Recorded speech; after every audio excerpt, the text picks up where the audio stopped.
The ANSI scene, a little-known computer art underworld which rose to prominence in the early 1990s during the time of dial-up modems and bulletin board systems, known as BBSs. These systems operated independently from one another and were hosted on individual personal computers which were reached directly through the telephone lines.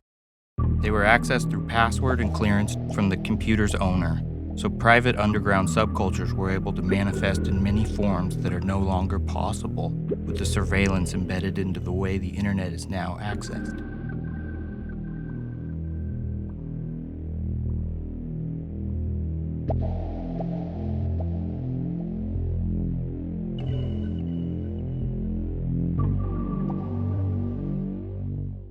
ANSI and BBSs were both rendered obsolete with the rise of the World Wide Web and the increased speed capacity of data transfer, leading to what we now call the dot-com boom.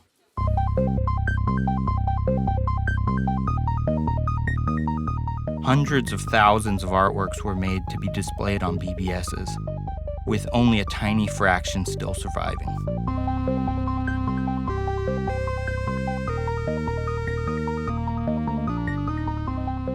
ANSI art was just one of the major losses in the mid-1990s during this first massive-scale purge of technological civilization's cultural output, an action that the tech industry survives on, which we have seen repeated over and over with the perpetual updates, obsolescence, and replacement from one platform, application, or device to the next. The physical spaces of the Silicon Valley itself changed drastically during this period as well. Initially an agricultural area, much of the working and lower class populations had to flee because of rising costs and increased policing, a process that has been repeated in many cities of America as the tech industry continues to grow.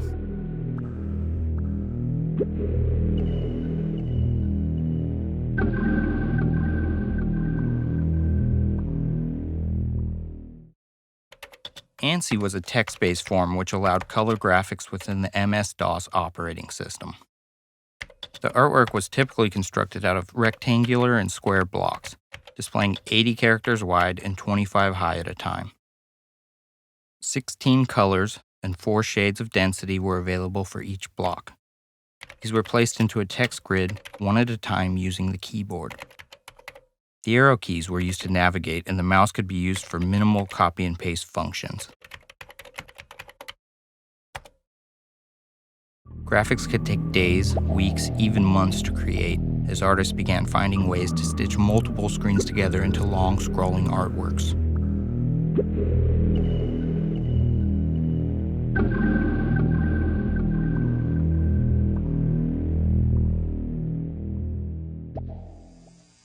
The rise of the ANSI scene was facilitated most directly by the underground of teenagers already in place, illegally pirating software, known more commonly as wares.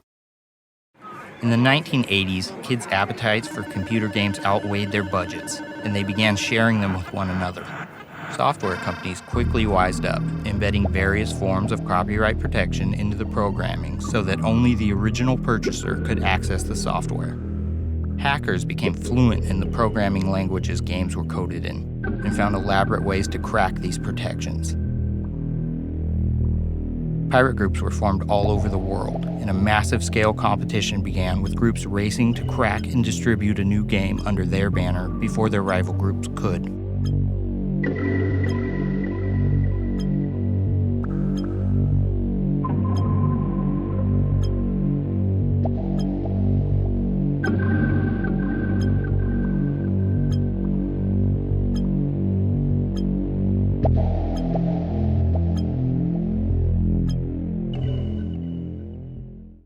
Elite became the blanket term to describe the underground of hackers, pirates, anarchists, and crackers using computers. There were elite BBSs and elite users.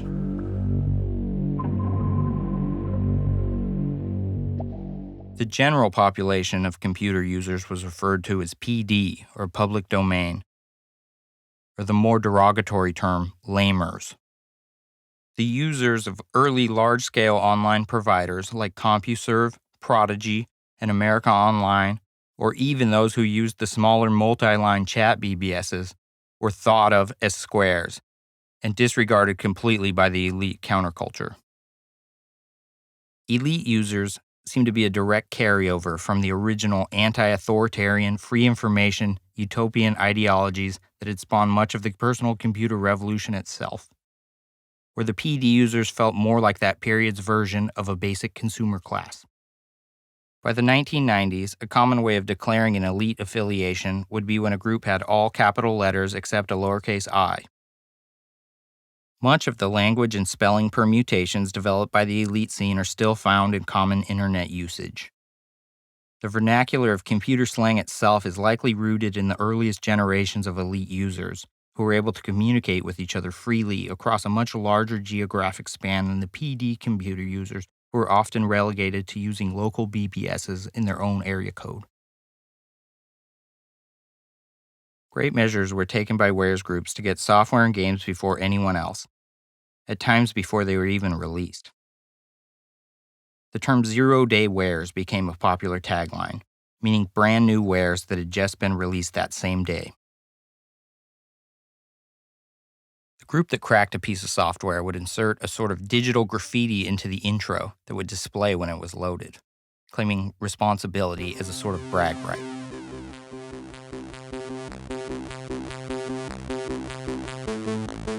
These intro screens, also known as cracktros, quickly became more and more elaborate, coding in graphics and music while trying to simultaneously take up as little disk space as possible.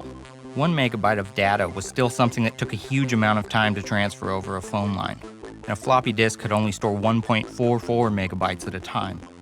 As the intros became a form of art all unto itself, some groups started to release these graphics without a game at all. This became known as a demo, and the demo scene began. Massive demo-making parties would occur all over the world, where coders would meet and compete at writing demos over the course of a weekend. The demo scene spawned many advancements in computer graphics.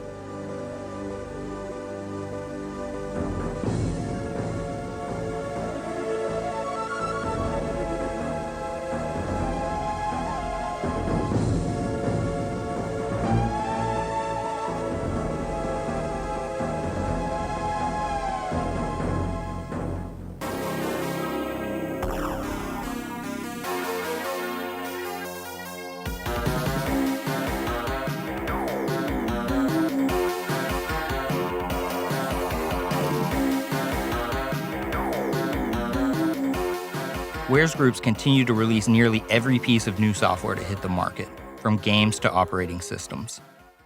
Wares were able to spread throughout North America and all over the world in a matter of hours. And to explain this, one must go even further back, because the proliferation of both ANSI and Wares can be tied to the phone phreaks of the 1960s. Phone phreaking was an activity reportedly started by a subculture of blind kids. Using sounds, they would emulate the tones used by the phone system to steal long-distance calls. Some had perfect pitch and could whistle these tones with their own mouth, and others found ways to build low-tech devices which could create these tones. The most famous phreaker of all time was John Draper, otherwise known as Captain Crunch. He discovered that a toy whistle packaged in boxes of Captain Crunch cereal emitted a tone at precisely the same frequency that AT&T long-distance lines used to make a new call, 2600 hertz. This exploration of the phone system became the prototype of hacking, and many other ways of stealing phone calls continued to be developed.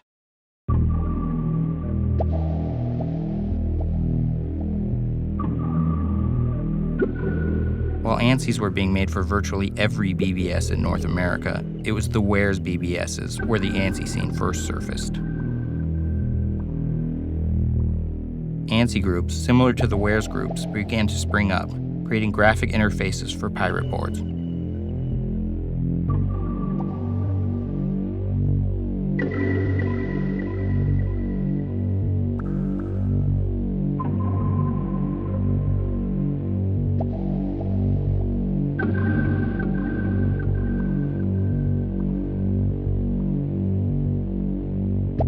first was supposedly a group called AAA, followed by Acid, Ice, and many others.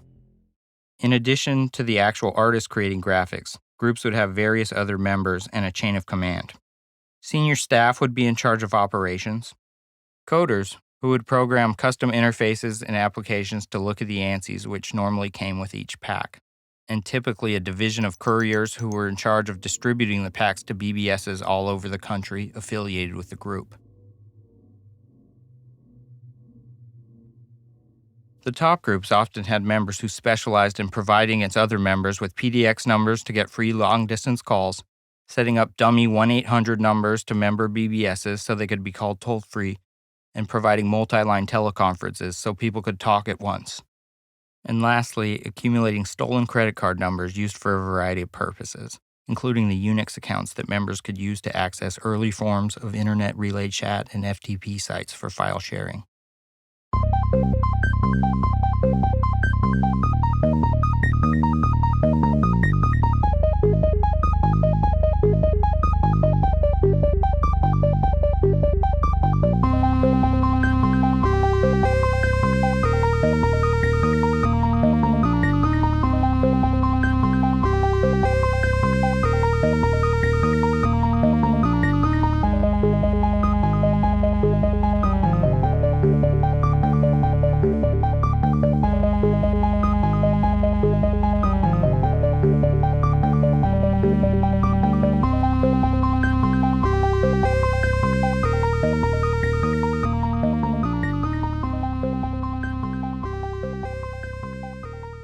The illicit nature of pirated software, as well as the demographic of the artist, primarily, if not exclusively, smart, antisocial teenage boys, heavily dictated the common aesthetics being aggregated from the pop culture of the era.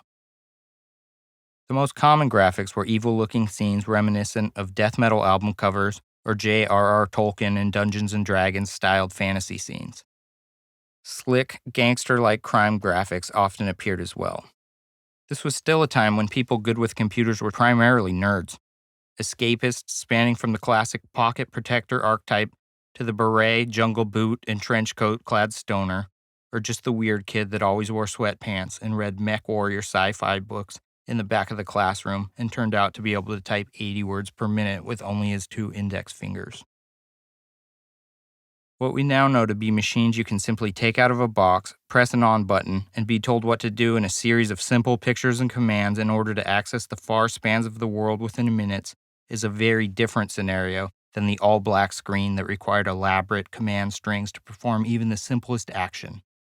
The elaborate possibilities of personal computing on a PC still relied heavily on DOS. Microsoft Windows 3.0 and 3.1 still mostly just felt like a way to play solitaire with a mouse or trip out on psychedelic screensaver patterns and flying toasters.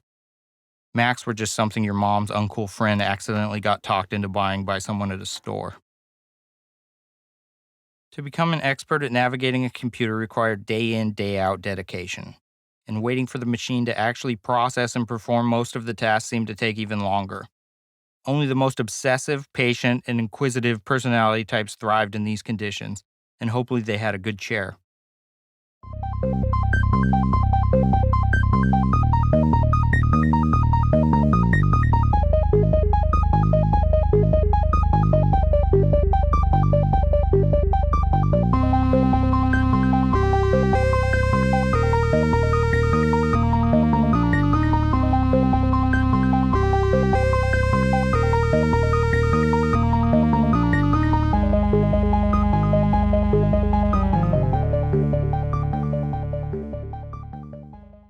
The ANSI groups began assembling monthly packs of the artwork they had made, each one being created custom for an elite BBS. The packs then became advertisements for the boards, displaying their Wares Group affiliations so that you could know what files you might be able to find there and what users you might be able to talk to on the message boards. The artists in the groups would take on a 2-letter abbreviation of their handle in order to fit in the character capacity of a file name in those days. In a list of the contents of a pack, you could know who did which ANSI before loading it, based on its 2-letter prefix.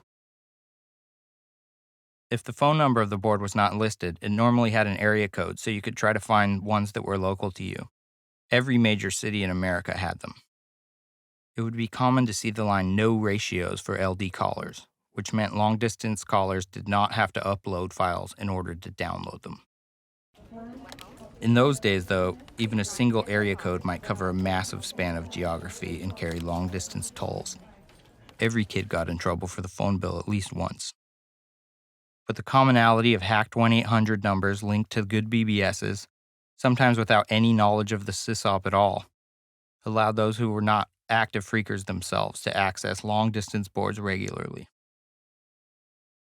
Not unlike the teenage subway graffiti art scene of New York in the 1970s, ANSI Art's teenagers quickly began pulling most of their imagery directly out of comic books of the day. Instead of graffiti's obsession with artists like Vaughn Baudet, Ralph Bakshi, or Frank Frazetta, it was characters like Spawn, the Max, and Pitt. As the ANSI scene grew larger, like the demo scene, it started to become more autonomous from the Where scene. More and more BBSs started popping up which only hosted ANSI art packs in their download areas. Hundreds and hundreds of groups were formed, many releasing only 1 or 2 packs, if a pack at all, before its more talented members were drafted to a more established group.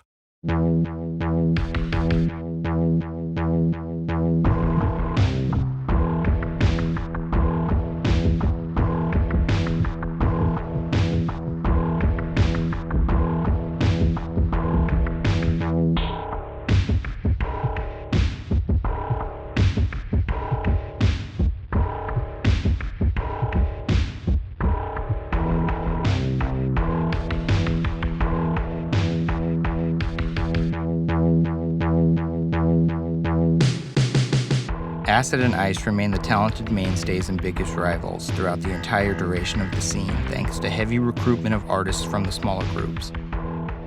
But many other groups, such as Fire, Union, CIA, Tribe, and Blade, all had a strong presence as well for years, and had artists producing work on the level with work coming from Acid and Ice.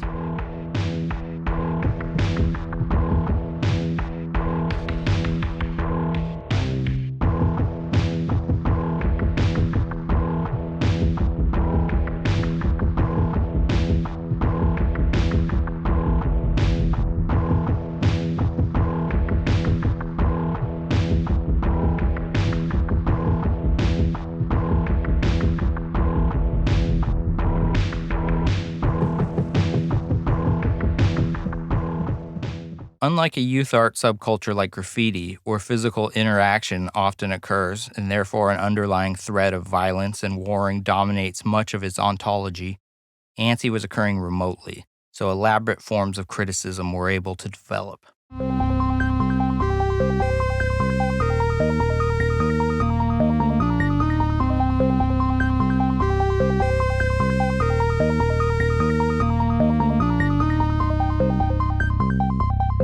Slews of electronic magazines would be created monthly, with well-known artists from the ANSI scene rating the individual art pieces in each pack, and often declaring an overall winner from each month.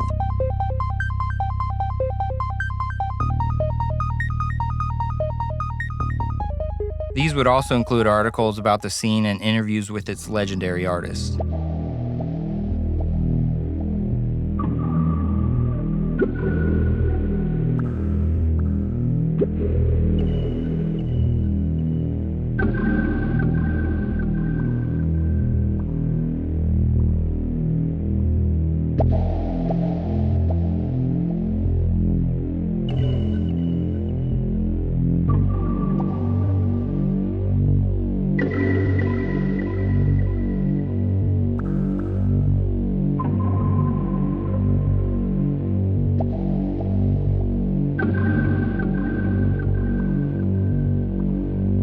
Both the ANSI scene and the work it created became increasingly self-reflexive. Artists began experimenting with techniques for image construction specific to the possibilities of ANSI itself.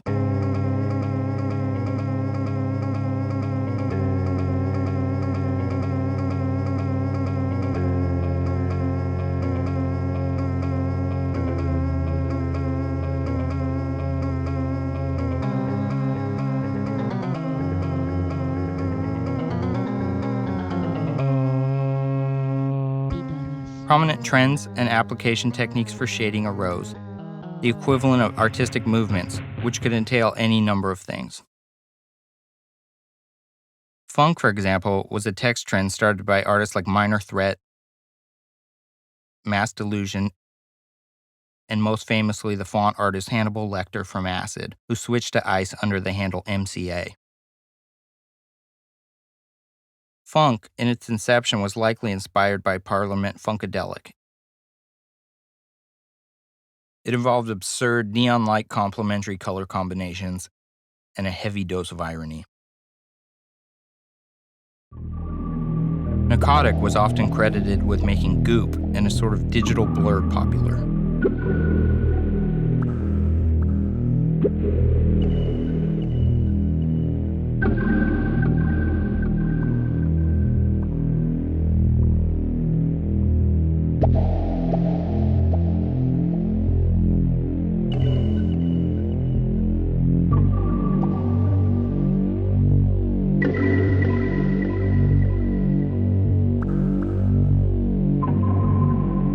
Eerie, also known as 33, used a sort of crude, muddled abstraction of forms, almost echoing principles found in the bad painting movement. This was a very exaggerated extension of the heavy black stipple style used famously by the acid artist known as Lord Jazz.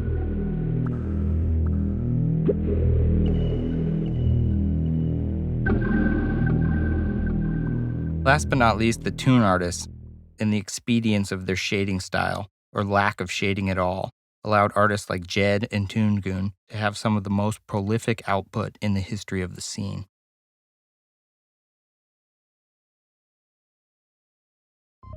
A combination of the techniques from these trends and the full embrace of the low-resolution color block as a possibility for abstraction and expression, rather than simply a limitation for illustrative realism, led to aesthetics which had not been seen before in other art forms.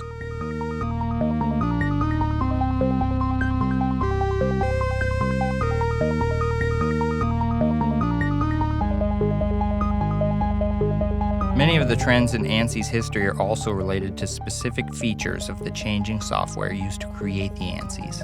As ANSY switched to longer and longer scrolling graphics in order to achieve the details necessary to replicate a shaded comic book picture, Acid created its own ANSY drawing program called Acid Draw, adding a feature that allowed you to make ANSYs as many lines long as you wanted, with a zoom out so one could actually see the proportions of a multi-screen drawing all at once.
By 1995, the ANSY scene was in communication largely through internet relay chat in the Acid Room.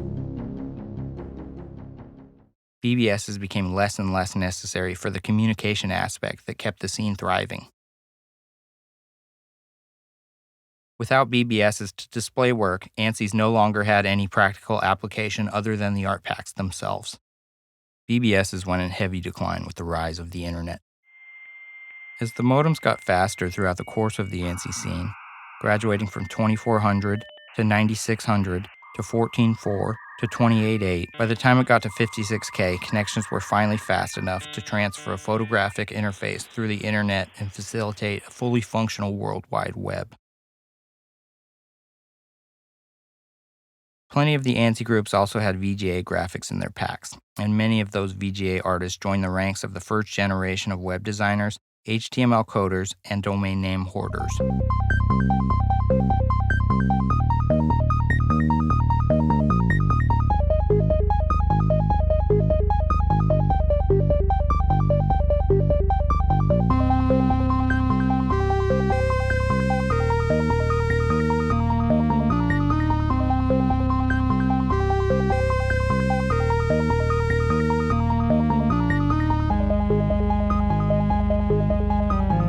Some hardcore ANSI artists still continued to release packs for one another and push the limits of the colored block. But overall, the ANSI component of art packs became more and more sparse.